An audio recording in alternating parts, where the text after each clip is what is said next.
Hey, what's up you guys, it's Dorothy and welcome back to my channel. In today's video we are going to go into chapter 8 of Killing Mr. Griffin by Lois Duncan.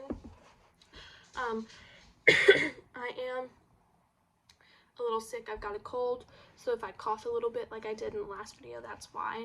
Also in the last video I just went ahead and read the whole chapter in one sitting, so I think that's what I'm just going to keep doing from now on, is just reading the whole chapter in one sitting. That way it's not broken up into two parts for you guys.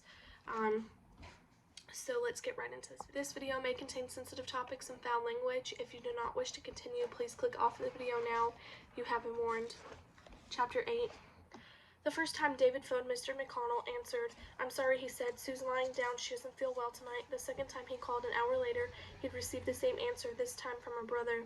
At this point he asked his mother, "Can I use the car for a while tonight?" "Why?" she asked, surprised.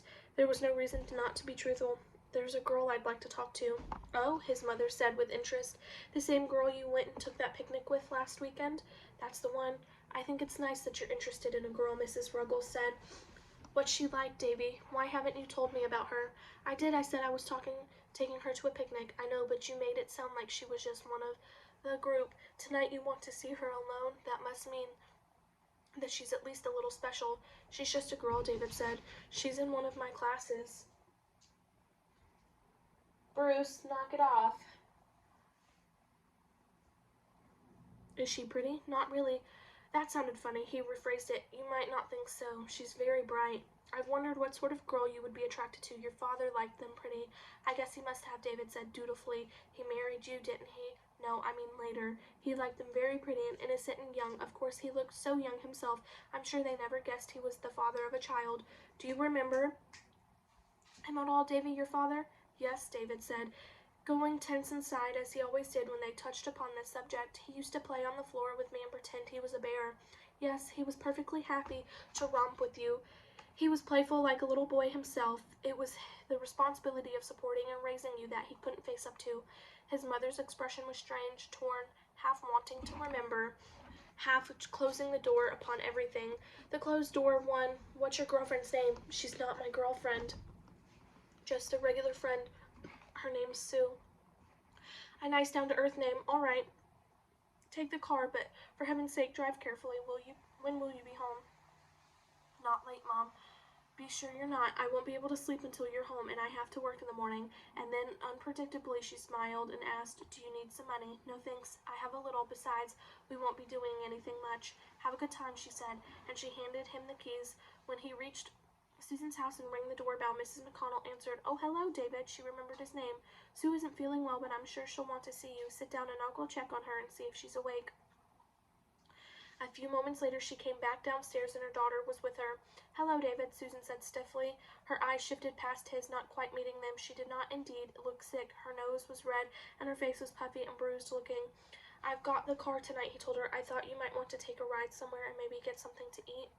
"Why don't you, dear?" Mrs. McConnell said. "You hardly ate any dinner. Go get a sandwich or something, and then come back and get a good night's sleep." "I'll be right." Sorry, my dog was chewing on stuff that he wasn't supposed to be. "Anyways." "Okay," Susan said. He could see that she did not want to go, but was afraid not to. The thing that had happened that afternoon could not be shoved away. They went out into the car, and he opened the door for her. Then he went around to the driver's side and got in. He pulled the door closed, and they sat a moment in silence. Finally David said, "Burger Shack, all right? Any place. I'm not hungry." Her voice was ragged. Excuse me. "I couldn't swallow food right now if you paid me to. What did you want to do to him, Dave, after you left the school?" "Just what we said we were going to do. We took him up to the place by the waterfall, and Mark tried to scare him. It didn't work very well. I mean, he didn't scare as easily as Mark thought he would. Mark had to keep talking to him." "Was the bag still over his head?" "No, of course not. We took that off as soon as we got out of the city. He's blindfolded." He is blindfolded?" Susan regarded him incredulously. "Do you mean he's still blindfolded? You didn't let him go?" "Not yet," David said. "I thought we should, but the others outvoted me. They want to keep him tied up until he breaks. Mark wants to hear him beg to be let go." "Where is he? What have you done with him?" David turned the key and started the engine. "You may not want to eat," he said, "but we can't just sit here in front of your house. Your parents will wonder what's the matter. Let's just drive around for a while. I asked you, where is he?" "Up in the mountains at the picnic place like I told you." You left him there, Susan exclaimed in horror. Don't sound so tragic, David said defensively. Nothing's going to hurt him. Mark and Jeff are going back up there tonight after Jeff's game's over. Give me just another. He keeps chewing on stuff, so. Anyway, let's go. Griffin will have thought things over by then. He'll say what Mark wants him to say, then they'll bring him down and turn him loose like we planned. Don't worry, Sue. He'll be in class tomorrow. You'll see. He'll be shook up a little maybe, but he'll be there. I couldn't face him if he were, Susan said. I'd start to cry even if I looked at him, he thought. Her voice broke. He thought I was the one in danger. Did you hear him when you grabbed him? He called out, run. He wanted me to get away. You heard him wrong. David, I didn't, Susan insisted. He cared about me. He wanted to save me. We can't just leave him up there alone in the dark. It's too dreadful. We've got to go get him. I told you, Mark and Jeff are going to do that. It won't be long now. How can you know that? Those games run until after 11.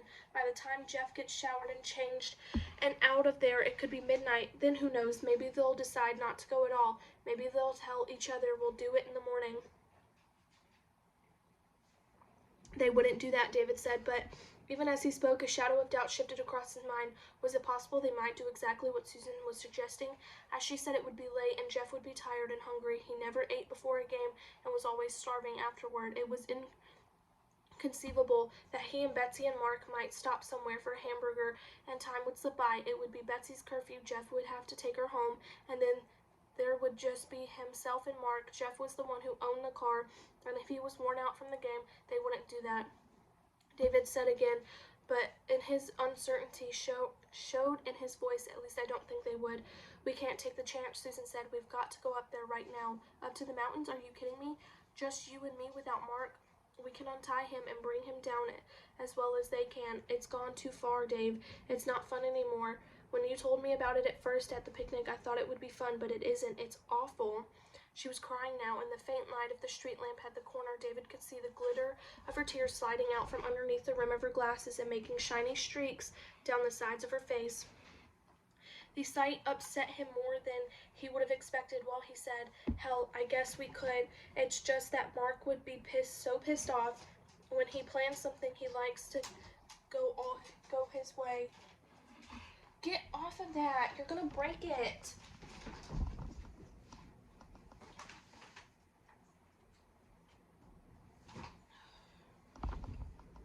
Sorry, he was stepping on a picture. I'm just gonna end it here because there's too many distractions in this, and I will pick it up in the next video. Bye.